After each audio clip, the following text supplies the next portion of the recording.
কিছু নেকড়ে ভাল্লুক মেহুলকে তাড়া করেছিল। তারপরে নেকড়ে থেকে পালিয়ে হিমুল একেটি বাড়ির সামনে আসেছিল। বাড়ির দিকে থেনটি যাভের রাস্তা ছিল। প্রথম পথে একটিতে মমি ছিল, মেহুলকে হত্যা করবেন। দ্বিতীয় পথে এমন জম্বি ছিল তারা মানুষকে খেতে পছন্দ করে, এবং তৃতীয় পথে ভ্যাম্পায়ার ছিল তারা মানুষের রক্তকে ভালোবাসে। মেহুলকে কোন রাস্তা বেছে নেওয়া উচিত বাচ্চারা কমেন্ট করে জানাও। মেহুলকে ঘুরে যেতে কোন পথ বেছে নেওয়া উচিত? এটি দিনের সময় এবং সূর্য বাইরে ভ্যাম্পায়ার রোধে বেরোবে না। মেহুল 3 বেছে নিলেন। হ্যালো বাচ্চারা, তোমাদের ভিডিওটা কেমন লেগেছে? একটু যদি ভিডিওটা ভালো লেগে থাকলে লাইক কমেন্ট করতে বা সাবস্ক্রাইব করতে ভুলবেন না।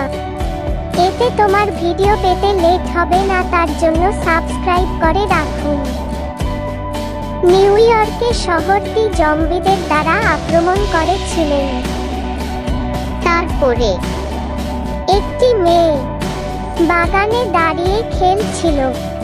তিনি জম্বিগুলি তার কাছে আসতে দেখলেন। তিনি ভয় পেয়ে দৌড়াতে শুরু করলেন।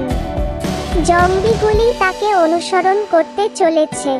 তিনি একটি বিল্ডিং এর কাছে পৌঁছে গেলেন, যেখানে হেলিকপ্টারটি ধরতে এবং জম্বিগুলি থেকে পালাতে তাকে সিঁড়ি দিয়ে উঠতে হবে। তো বন্ধুরা, কমলা বলে মেয়েটাকে কোন সিঁড়ি বেছে নেওয়া উচিত? বন্ধুরা, তোমরা যদি উত্তরটা জেনে থাকলে কমেন্ট করে বলো। চলো আমরা উত্তরটা জেনে নিই।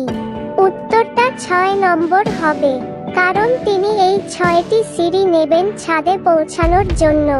তো হ্যালো বন্ধুরা, তোমরা সবাই কেমন আছো? আশা করি ভালো আছো।